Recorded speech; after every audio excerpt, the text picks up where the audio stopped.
अब माननीय मुख्यमंत्री महोदय बोलेंगे। उपाध्यक्ष महोदय, चूंकि 2 दिन से ये सत्र चल रहा है और काफी विषय कल के क्वेश्चन आवर भी आए थे और कुछ विषय आज भी आए हैं, तो कुछ डिपार्टमेंट की ओर से जो जवाब दिए गए हैं उनके 3-4 जवाब है वो मैं जरूर रखना चाहूंगा।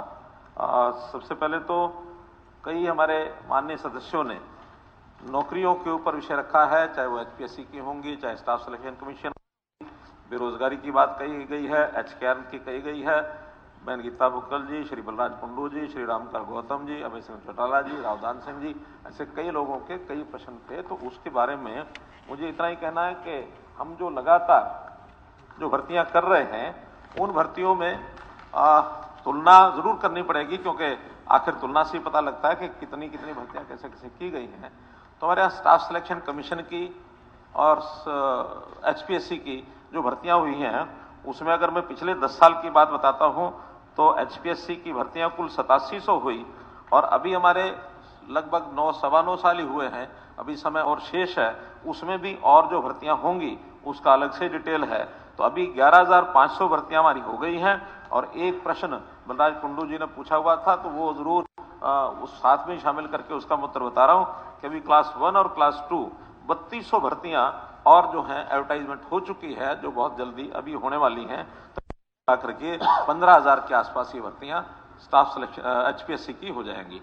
ऐसे ही स्टाफ सिलेक्शन कमीशन में पिछले 10 वर्ष में 93,000 भर्तियां हुई थी और अभी हमने 9 वर्ष 9.25 वर्ष के अंदर 1,06,000 भर्तियां ये हम कर चुके हैं। और इसके अलावा 45,873 ग्रुप 3 की यानी सी की ग्रुप सी की भर्तियां, उसका सीटी टेस्ट हो गया है। ये अलग बात है कि उसमें से कोर्ट के अंदर कुछ केस गए हुए हैं और खास करके हम जो एक लाभ सोशो इकोनॉमिक जो क्राइटेरिया के माध्यम से 5 अंकों का जो हमने लाभ देने की बात कही थी गरीब परिवारों को जिनके घर में एक भी नौकरी नहीं है या जो अन्य कुछ क्लासेज हैं, उसको लेकर के और कुछ आपत्ति कुछ एप्लीकेंट्स ने लगाई हुई है और बहुत जल्दी उसका मैं समझता हूं फैसला हो जाएगा। तो 48,873 तो ग्रुप सी की भर्तियां होंगी और ऐसी ग्रुप डी का अलग से सीट हुआ है और उस ग्रुप डी में एक प्रावधान है कि जब रिजल्ट आएगा, क्योंकि वो भी लगातार 3 साल के लिए रिजल्ट निकाल के रखा जाता है, 3.5 लाख के लगभग लोग उसमें पास हुए हैं, उनका कोई इंटरव्यू नहीं होना है, केवल रिजल्ट के आधार पर ही उनकी जो नियुक्तियां हो जाएंगी, जो भी उसमें क्वालिफाई करेंगे मेरिट पर आएंगे। उसमें प्रावधान ये निकालना होगा उस समय हमारे पास कितनी रिक्वेशन देंगे उसके हिसाब से और वो भर्तियां होंगी। चीफ सेक्रेटरी ऑफिस ने वो रिक्वेशन देनी है। अभी तक चीफ सेक्रेटरी ऑफिस में डिफरेंट डिपार्टमेंट्स की ओर से 13,657 भर्तियों की रिक्वेशन तो जा चुकी है, लेकिन मुझे लगता है कि रिजल्ट कुछ समय के बाद आएगा, तब तक 1,500-1,500 और भी रिक्वेशन आ सकती है, तो लगभग 15,000 भर्तियां वो आने वाले 6 महीने में ये और हो जाएंगी। तो ऐसे 15,000 ये होंगी और 1,06,000 हम पहले दे चुके हैं, 15,000 और 45,000 ग्रुप थी, तो कुल मिलाकर के 60,000 भर्तियां ये होंगी। तो इस 10 साल में हमारा अनुमान है 1,67,000 भर्तियां ये ग्रुप सी और डी की ये हमारी कंप्लीट हो जाएंगी। इसके अलावा एचकेआरएन का जो विषय आया है, इस एचकेआरएन के बारे में भी तरह तरह के भ्रम ये फैलाए जा रहे हैं। मैं जरूर सदन के माननीय सदस्यों को बताना चाहूंगा कि एचकेआरएन का मुख्य कारण, बहुत जगह से डिमांड आती थी कि ठेकेदारी प्रथा को समाप्त करो, ठेकेदारों के माध्यम से सभी डिपार्टमेंट्स और जो है भर्तियां थे, जहां कहीं आउटसोर्सिंग जरूरत पड़ती थी, आउटसोर्सिंग पार्ट 1 पार्ट 2, लेकिन उसमें बहुत सी अनियमितताएं हमको ध्यान में आती थी, क्योंकि जितनी संख्या वो मंजूर करा लेते थे इतने लोग भी कई बार होते नहीं थे और सैलरी उतने ही निकलनी, मर्जी से रखना, और जितने लोगों को रखते थे उसमें भी कहीं ना कहीं उनकी कमीशन ये तय होती थी। और उसकी जो बहुत शिकायतें आने के बाद उन सबको समाप्त करके हमने हरियाणा कौशल रोजगार निगम ये एक सरकारी प्लेटफॉर्म बनाया है। चीफ सेक्रेटरी की देखरेख में ये सब चलता है। जितने पुराने लोग थे उनको ऑप्शन दी गई थी कि अगर वो उसी व्यवस्था में बने रहना चाहते तो बने रहें, अगर एचकेआर में आना चाहें तो उनको पोर्ट करेंगे। तो ऐसे अधिकांश लोगों ने और अपनी सहमति दी थी। 1,05,728 ऐसी मैन पावर है ये दूसरे विभागों से पोर्ट की गई और अलग से जो डिमांड आई थी उसमें 12,885 ऐसे नए लोगों को भी उसमें HKR में रखा गया है। और जो नए लोग रखे जाते हैं उसके अंदर पारदर्शिता से बाकायदा सभी जो कैंडिडेट्स होते हैं उनको उनका पैरामीटर क्या है, मेनली परिवार की इनकम जिसकी कम होती है उसको इनकम ज्यादा देते हैं ताकि गरीब लोगों को ये आउटसोर्सिंग की ये प्राइवेट नौकरी मिल सके। ऐसे ही उनकी शिक्षा, ये उसका दूसरा पैरामीटर होता था। स्पेशल स्टेटस परिवार का है, हमारी कोई बहन विडो है, विडो का बेटा है, कोई दिव्यांग है, तो इस नाते से एज का भी क्राइटेरिया उसमें रखा था कि अगर एज 28 वर्ष से और 34 वर्ष के बीच के अंदर है, 35 वर्ष की, वो एक आयु ऐसी होती है जिसमें तुरंत कुछ ना कुछ काम उसको मिलना चाहिए। इस एज वर्ग को वरीयता दी जाती थी। जिस ब्लॉक में नौकरी करनी है उसी ब्लॉक का व्यक्ति होता है तो उसको भी वरीयता दी जाती है, ताकि ग्रुप डी का व्यक्ति थोड़ी सैलरी में बहुत दूर अगर चला जाएगा तो उसको कठिनाई होगी। कुछ ऐसे उदाहरण आए हैं कि रहने वाला नजदीक यहाँ का है और उसको नौकरी शायद 150-200 किलोमीटर दूर उसको मिली है। कारण क्या है कि उस समय उसका जब ऑप्शन की बात आती है तब तो उसको लगता है कि क्योंकि नौकरी मिल रही है वो दूर की भी सिलेक्ट कर लेता है। बाद में जब ज्वाइन करता है फिर उसकी ओर से शिकायत आती है कि मुझे तो 200 किलोमीटर दूर भेज दिया गया। हालांकि स्टेशन की ऑप्शन भी उसी को दी जाती है कि ये नौकरी है, आप ज्वाइन करना चाहते हो तो जाकर ज्वाइन करिए। आगे से और हम इस दूरी के अंक ज्यादा रखना चाहते हैं ताकि जो निकट का व्यक्ति है उसको सिलेक्शन में अंक ज्यादा मिल जाए, दूर जाने वाले को ऑप्शन ही कम हो जाए ताकि व्यक्ति को जैसे उसमें ऑप्शन मिले वो उसमें भर सकता है। और कुल मिलाकर हमारी जो नौकरियों का और बेरोजगारी का विषय है, बेरोजगारी के बारे में अलग अलग आंकड़े आते हैं। उन आंकड़ों के बारे में हम अपनी आंकड़ों की पुस्तक खोल के बैठते हैं और हमारे विपक्षी मित्रों की आंकड़ों की पुस्तक अलग होती है। CMIE एक संस्था है जिसकी आंकड़ों की पुस्तक वो बदलती रहती है। अलग बात है कि एक बार सितंबर में उन्होंने कहा कि हरियाणा में बेरोजगारी सिर्फ 2% है, बाद में बढ़ा करके उन्होंने 28%, 34% कर दी। 34 के बाद फिर 28 आ गई। मैंने देखा नहीं है, ऑथेंटिक जानकारी नहीं है, लेकिन मुझे किसी ने बताया है कि भी पिछले महीने नवंबर की उनकी जो आंकड़ा हरियाणा के बारे में आया है फिर से 8% आया। हालांकि मेरा कोई भरोसा नहीं है CMIE की पुस्तक, लेकिन मैं तो उन बंधुओं को बताना चाहता हूं कि जो उस संस्था के आंकड़ों के ऊपर खेलते हैं। हमारे पास एक एक व्यक्ति का बेरोजगारी का डाटा है, सेल्फ डिक्लेयर्ड डाटा, क्योंकि परिवार पहचान पत्र में हम सामने वाले को कहते हैं कि क्या काम करते हो, बेरोजगार होता तो लिखवाता है कि मैं बेरोजगार हूं। 18 साल से लेकर के और 58 साल तक की आयु के जो लोग अपने आप को बेरोजगार कहते हैं उनका आंकड़ा हमारे पास 7% के आसपास चलता है। कभी आधा % ऊपर होता है, कभी आधा % कम होता है।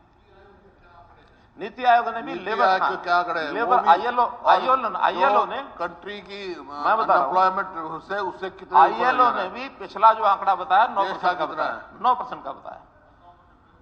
ऑफ द हाईएस्ट नहीं कोई हाईएस्ट नहीं है। और नेशनल एवरेज क्या है? नेशनल एवरेज से कुछ ऊपर कुछ नीचे चलते हैं, वो एवरेज है, लेकिन 9% से ऊपर वो भी नहीं बताते हैं। इससे और ऊपर दूसरा 9% से ज्यादा कौन सी स्टेट की है बता दो। मैं ये बता रहा हूं, वो भी बता दूंगा, क्योंकि अगर ये विषय आता तो मैं पहले बता करके आता। मैं ये भी बता देता हूं कि ILO का भी एक सैंपल बेस होता है, सैंपल के ऊपर ही आधारित सारे निष्कर्ष होते हैं। हम सैंपल नहीं, हम तो हरियाणा की टोटल पॉपुलेशन, आज 2,80,00,000 हरियाणा की मेरी पॉपुलेशन है, 71 लाख परिवार हैं। एक एक व्यक्ति कौन क्या करता है, कोई कॉलम खाली उसके सामने नहीं बचेगा। हाउस वाइफ भी है तो उसका सामने लिखा है कि शी इज हाउस वाइफ। बच्चा है ऑर्फन है तो ऑर्फन क्या लिखा है। और वहां तो कई आंकड़े ऐसे हैं कि स्कूल 15 साल के आयु के भी बच्चे, उनको भी दिखाया अनएम्प्लॉयड है। 18 साल के बच्चे को हम मानते हैं वो शिक्षा उसका दायित्व है, शिक्षा के अंतर्गत उसको, और हम जो है यानी नो या जीरो क्या ड्रॉप आउट, ये हमारी पॉलिसी है कि हम आने वाले समय में लगभग आज 2 से 2.5 लाख बच्चे ऐसे हैं कुल मिलाकर 6 वर्ष से लेकर के और 18 वर्ष तक जो अभी स्कूलों में नहीं जाते हैं। यह अलग बात है कि कुछ अनरजिस्टर्ड संस्थाएं हैं, जैसे हमारे गुरुकुल्स हैं, इनकी रजिस्ट्रेशन अभी नहीं है, जैसे मदरसे हैं, इनकी रजिस्ट्रेशन नहीं है। कुछ वहां भी पढ़ते होंगे, कुछ हो सकता है कि न भी पढ़ते हो, वो घर में रहते हो, माता पिता ने न पढ़ाया हो। हम स्कूल एजुकेशन के माध्यम से ऐसे एक 6 साल से 18 साल तक के बच्चे का उसको ट्रैक कराएंगे और ट्रैक करा के कोशिश करेंगे कि सब बच्चे स्कूल में आ जाए। तो मेरा ये कहना कि ये जो बार बार ये विषय आता है, हाँ इसमें सरकारी नौकरी एक सीमित है, सरकारी नौकरी कभी भी ऑन एवरेज 20,000 के आसपास रहती है। इकट्ठी 2-3 साल की हो जाएंगी तो 50-60 हजार हो जाएंगी, अगर वो साथ चलेंगी तो 20,000 जाएंगी। हमारा टोटल जो स्ट्रक्चर है वो 4 लाख के आसपास ये हमारी टोटल एम्प्लॉइज की संख्या है। हाँ, एक चीज और इसमें जो ऐतराज की आती है कि सैंक्शन पोस्ट कितनी है। ये बात सही है कि सैंक्शन पोस्ट सब डिपार्टमेंट हायर साइड में जाके फाइल क्लियर करा लेते हैं। उनको भी पता है कि भर्ती होने में समय लगता है, उनको भी पता है कि फाइल एक बार चलती है तो बाद में दोबारा पता नहीं सैंक्शन होने में कितना समय लगेगा। एंटीसिपेशन करके और उनकी संख्या इन्फ्लेटेड बढ़ाई जाती है। उदाहरण के लिए जेबीटी टीचर्स की जो सैंक्शन पोस्ट है 45,000 है, जबकि हमारी आवश्यकता आज भी 30 बच्चे के पीछे एक अध्यापक जेबीटी नॉर्म्स हैं, ये नेशनल एजुकेशन पॉलिसी के नॉर्म्स हैं, वो हमारे नहीं है। तो उस हिसाब से हमको आज भी 36,000 टीचर चाहिए। 9,000 पोस्टें ज्यादा सैंक्शन है, फिर भी हमारे पास टीचर जब ज्यादा आते हैं तो हम उसमें थोड़ा सा 1:25 करके उनकी नौकरियों को हमने रखा हुआ है। कुछ स्कूलों कोई खर्ची फर्ची का विषय नहीं है। और यही बातें मुझे आपको कहनी है कि जो चीजें जब कभी चलती थी वो बातें आपको याद आती हैं। जुबान सही और दिल साफ रखता हूं, जुबान सही और दिल साफ रखता हूं, कौन कब कैसे बदलेगा सबका हिसाब रखता हूं। स्पीकर सर, एक मिनट नहीं, एक सदन बोल, मेरा 1 मिनट है, नहीं, एक बार मेरा सबमिशन, उसके बाद बोल देना आप। इसमें क्या पॉइंट ऑफ ऑर्डर होगा? खर्ची पर्ची की बात है, इन्होंने एक बात कब कही, इसमें क्या है, जब 3 करोड़ रुपए पाए गए डिप्टी सेक्रेटरी के पास, उसमें खर्ची भी थी, पर्ची भी थी, और उसमें एक टेलीफोन भी था। उस टेलीफोन में जो वार्तालाप है दो अफसरों का, अध्यक्ष महोदय, उसमें रिजल्ट बदलवाने के लिए जो बात कही गई है, तो इसमें एक भी बात की जानकारी हमारे पास आई, हमने उसका संज्ञान लिया। नहीं, ऐसा नहीं है कि इसमें सीएम साहब on the floor of the house, मैं एक बात कह रहा हूं, मैं भी आपका प्रशंसक हो जाऊं। एक जो टेलीफोन मिला था उसमें जो डिस्कशन था 2 अधिकारियों का कि किसके रिजल्ट बदले जाएं, किसके दिए जाएं, किसके कम दिए जाएं, उसको आप कर दो, क्योंकि आप गीता के भी सपोर्टर हो। आप अर्जुन समझ के तीर चलाओ, आप जो आपके अपने आदमी हैं उनको निकालो, उसमें कौन अधिकारी जी, मैं गीता पर हाथ रख के सौगंध खाता हूं, अगर उस एपिसोड में कोई भी अधिकारी फंसेगा उस अधिकारी को तुरंत बर्खास्त किया जाएगा। इसके लिए कोई गीता के ऊपर बैठो काजन साहब, बैठो। ये 3 करोड़ और 360 करोड़ में तो इनको समझ आता ही नहीं ना, पता नहीं लगता। काट दी।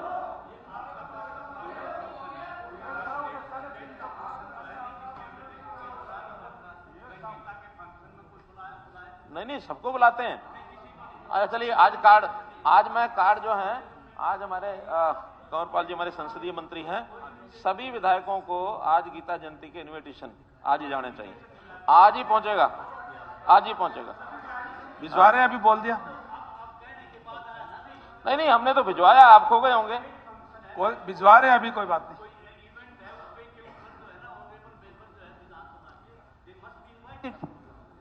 ऐसा अध्यक्ष महोदय, उपाध्यक्ष महोदय, इनको हमेशा जहां जाए वहां कुछ चाहिए, और ये कितनी लालसा रखे, इनको मिलने वाला कुछ नहीं है। चाहे इधर की बात करें चाहे उधर की बात करें। मैं उसमें एक बहुत अच्छी बात बताता हूं कि आज कांग्रेस की हालत ऐसी हो गई है कि भंडारे में गए तो पुड़ी खत्म, बाहर आए तो चप्पल गायब। अध्यक्ष महोदय, मैं इनसे कहना चाहता हूं आपके माध्यम से, जब दिल में इतना दर्द है तो हंसते क्यों हो? अरे हर रोज दिन रात मेरा नाम जपते क्यों हो? कभी पुराने अखबार उठाकर पढ़ना, पता चलेगा सारे मुजरिम मेरे नाम से डरते क्यों हैं। हसरतें पूरी न हो तो न सही, पर ख्वाब देखना कोई आपके लिए गुनाह तो नहीं, ख्वाब देखते रहो।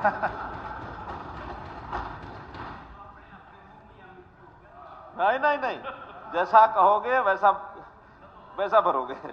तो मित्रों, इस नाते से मैंने हरियाणा कौशल रोजगार के निगम के बारे में बताया है कि एक अभी जलजला नहीं कोई जलजला नहीं दिखाएंगे। ये हमारे मित्र हैं, विपक्षी मित्र हमारे मित्र हैं, सब मिलकर के और इस प्रदेश के भले के लिए कदम से कदम मिला के चलेंगे इनके साथ, कोई दिक्कत नहीं है।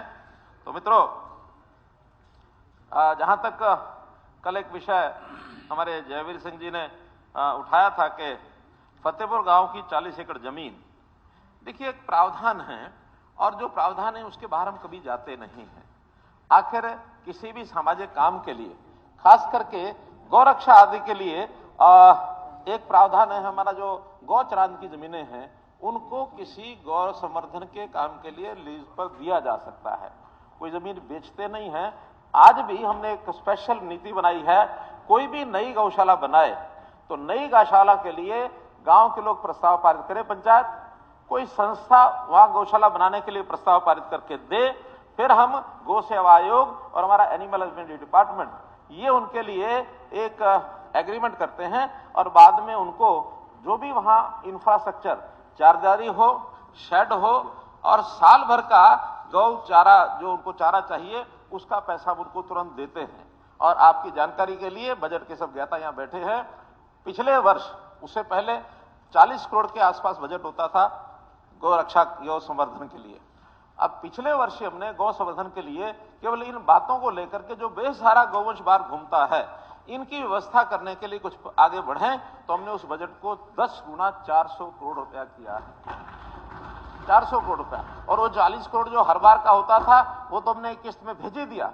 बहुत जल्दी एक किस्त 40 करोड़ रुपया वर्तमान गौशालाएं जो गौचारे की उनको भी हम भेजने वाले हैं। और साथ में जो नई गौशालाएं आ रही हैं, ये कुछ प्रस्ताव आए हैं डिप्टी कमिश्नर के माध्यम से, वहां सब जगह हमने आश्वस्त किया है कि ये पैसा हर गौशाला नई खुलने वाली जितना पैसा उनको चाहिए वो हम देंगे। तो ऐसी जो फतेहपुर गांव की पंचायत की 32 एकड़ जमीन है वो गौशाला को देने के लिए प्रस्ताव पारित सर्वसम्मति से पारित हुआ है, उपायुक्त को भेजा है, विचाराधीन है। एक संस्था सामने आई है और भी कोई संस्था आएगी, उनको भी हम ये जो है इन गौशालाओं के लिए और आगे देने के लिए तैयार है।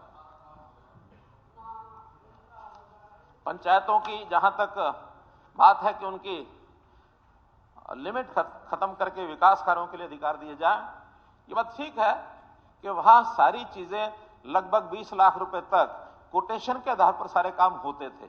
बहुत हमारे पास शिकायतें आई, हमने इन चुनाव से पहले ही, अभी जो पंचायतों को चुनाव उससे पहले ही उसके अंदर एक लिमिट फिक्स की थी कि कोटेशन जो छोटा काम है उसके लिए कोटेशन के आधार पर करें, उसके बाद बड़े काम के लिए ई टेंडरिंग से और ये विषय जाना चाहिए। 5 लाख से ऊपर ई टेंडरिंग से करेंगे, 5 लाख से नीचे के जो काम है 2 लाख, 3 लाख, 4, 4.5 लाख तक भी वो कोटेशन के आधार पर करें। प्रारंभ में कठिनाइयां आई थी, सुनिए, अरे एक बार सुन लो, पहले पूरा सुन लो ना, बता देना।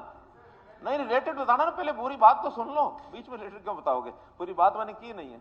तो इसलिए अब वो विषय इसलिए कि प्रारंभ में जो भी कोई सिस्टम बनते हैं तो कठिनाई आना स्वाभाविक है। ई टेंडरिंग में सरपंचों को कठिनाई आई थी, हमने डिपार्टमेंट को भेज करके और सबकी वहां ट्रेनिंग करा दी है। ट्रेनिंग कराने के बाद एकदम आंकड़ा तो मेरे पास नहीं है, लेकिन हजारों की संख्या में अब वो ई टेंडरिंग पर काम होने शुरू हो गए हैं। जहां कहीं कठिनाई है उसको अब भी हम कर रहे हैं। जहां तक लिमिट की बात है, उस लिमिट में हमने कहा था कि भी 5 लाख के काम कराने में भी टोटल जो उसका राशि है वो उसकी बजट की 50% उस पर अपने काम करा सकता है, छोटे काम, और 50% बड़े कामों के लिए रखा जाए। फिर विषय आया कि कुछ गांव तो ऐसे हैं जहां है ही सारे छोटे काम, बड़े हैं ही नहीं, उसमें भी हम प्रावधान कर रहे हैं। बहुत जल्दी उसका पत्र पहुंच जाएगा, अगर नहीं गया तो देवेंद्र जी को पता होगा कि अब हम उसको और रिलैक्स कर रहे हैं कि अगर कहीं 5 लाख से बड़े काम नहीं है, ज्यादा काम 5 लाख से कम है, तो हर संस्था यानी पंचायत बीडीपीओ से, पंचायत समिति सीओ से, जिला परिषद डिप्टी कमिश्नर से अनुमति लेकर के उससे ज्यादा काम भी अगर छोटे हों तो वो करवा सकते हैं। उनको स्पेशली जो भी कोई कोटेशन पर काम आएंगे, डिमांड पूरी होगी, उस कोटेशन के हिसाब से कर सकते हैं। कई जगह पर रेट्स तय करने की भी कुछ कठिनाई आई थी कि डिप्टी कमिश्नर की जो कमेटी है वो रेट तय करती है, वो कहीं कम हो जाते हैं, कहीं ज्यादा हो जाते हैं, बंधन होता है, इसी रेट पर करना है। तो बहुत ठेकेदार इस कारण से भी नहीं आते हैं। अब हमने वो भी छूट दे दी है कि इस रेट को आपको जो HSR का रेट है उस पर स्टिक करने की जरूरत नहीं है।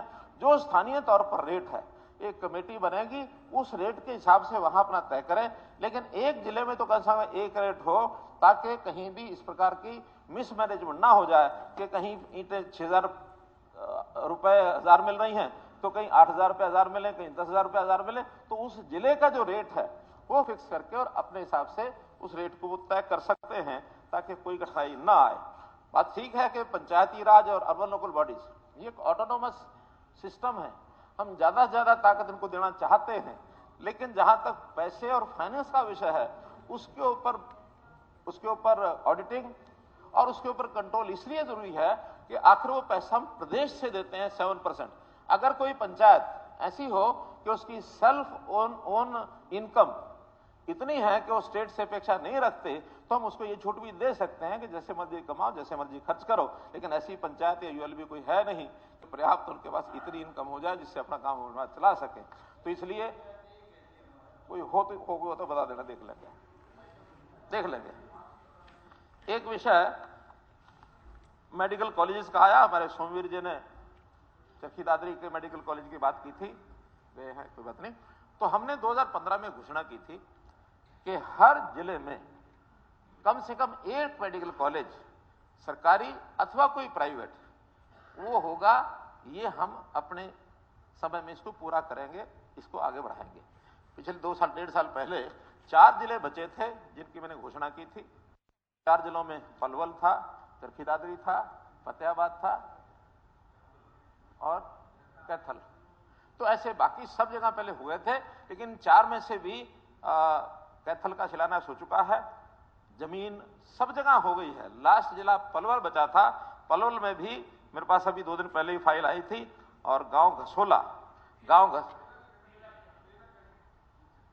नहीं पलवल उसकी बात कर रहा हूं मैं, दादरी वो पेलक अलग, ये दादरी की जो फाइल आई थी, घसोला गांव की जमीन वो उसको उपयुक्त माना गया है और उसको भी हमने स्वीकृति दे दी है, निर्णय ले लिया कि वहां मेडिकल कॉलेज बनेगा।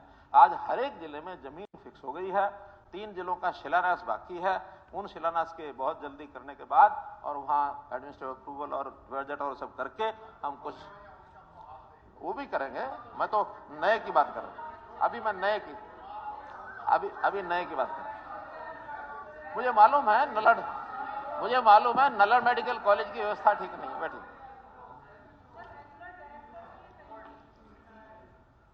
रेगुलर डायरेक्टर 4 अभी हमने भेजे हैं। हाँ, सब नलड़ पहुंच गया ना। नलड़ में नलड़ के डायरेक्टर पहुंच गए ना। अरे विषय ये नहीं है, वो डायरेक्टर की बात कर रहे हैं, परमानेंट नहीं।